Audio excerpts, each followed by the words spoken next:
Olá pessoal, tudo bem? Meu nome é Sueli Areias, sou professora de Ciências da Secretaria de Educação do Estado do Rio de Janeiro. Nesta videoaula, vamos apresentar os conteúdos que vamos estudar neste bimestre. Vamos viajar no mundo dos seres vivos e da natureza, onde se desenvolve a vida na Terra e em seu sentido mais amplo.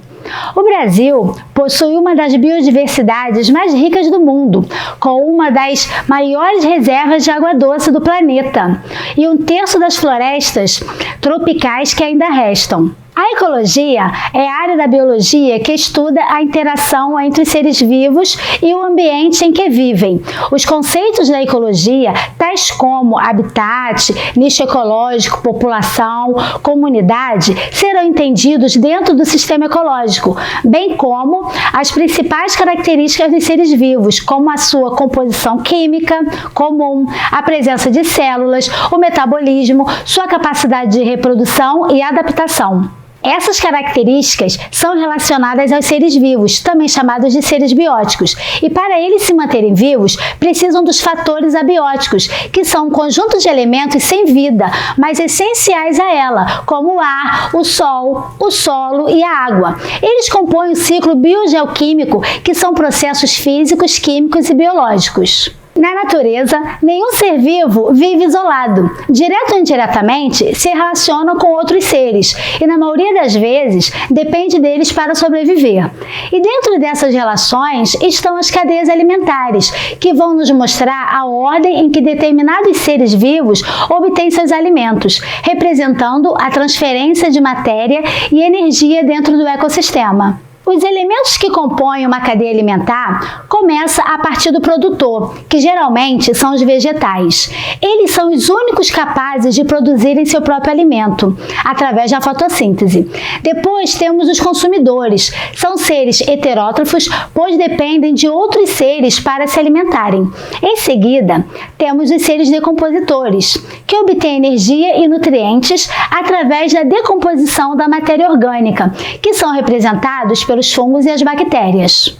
Sabemos que, de acordo com as suas semelhanças, todos os seres vivos estão agrupados em diferentes categorias, que vão de reino até espécie. O reino é a categoria de mais abrangência e engloba seres que apresentam características semelhantes. Porém, existem algumas peculiaridades importantes, como os vírus, que não estão inseridos em nenhum reino. Atualmente, considera-se a existência de 5 reinos: o reino Monera, o reino Protista, o reino Fungi, o reino vegetal e o reino animal.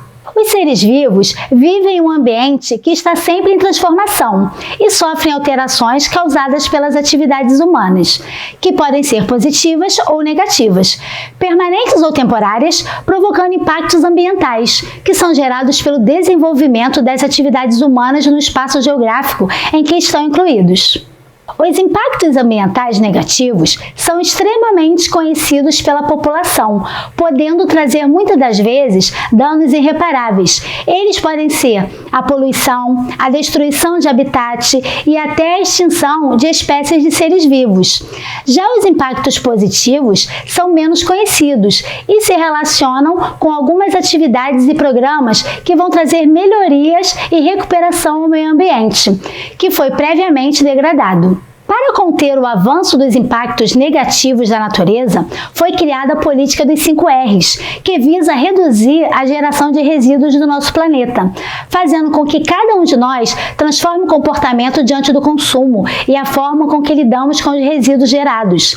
Essa política consiste em 5 palavras que são repensar, recusar, reduzir, reutilizar e reciclar, ajudando a construir um comportamento humano em compromisso com o meio ambiente. A importância do ciclo da água na natureza, também chamado de ciclo hidrológico, envolve processos metabológicos dos seres vivos. A água sofre mudanças em seu estado físico constantemente. Para que ocorra esse ciclo, a água precisa passar por algumas etapas necessárias, que são a evaporação, a condensação, a precipitação, a infiltração e a transpiração. A água é indispensável para a manutenção da vida e é encontrada na natureza, sendo distribuída em lagos, mares, oceanos, rios, em camadas subterrâneas do solo e em geleiras. A busca por fontes alternativas de energias não poluentes e renováveis tem avançado no mundo, seja para reduzir os níveis de poluição ou para diminuir a dependência do petróleo. O fato é que a busca por diferentes fontes de energia já é uma realidade no mundo. As fontes de energia são encontradas na natureza em seu estado bruto e, para serem aproveitadas economicamente, devem passar por um processo de transformação e armazenamento, podendo ser essas energias renováveis e não renováveis. Dentre as fontes que geram energias renováveis que se regeneram na natureza espontaneamente, temos as hidrelétricas, eólicas, geotérmicas, biomassa, mares, oceanos e hidrogênio. E as fontes que não geram energia renovável, que uma vez esgotadas não podem mais ser regeneradas, pois levariam muito tempo para sua formação, temos os combustíveis fósseis e a energia nuclear. Que após o estudo desses conteúdos apresentados, possamos compreender a dependência dos seres vivos aos fatores abióticos para a manutenção da vida. Saber que a ação humana deve ser pensada de maneira a não interferir de forma negativa na natureza, visto que o homem está inserido nela e dela precisa para a sua sobrevivência, e desse modo usufruí-la de maneira consciente e responsável, para que não faltem recursos necessários para se manter o equilíbrio ecológico. Até logo e nos vemos em uma próxima aula.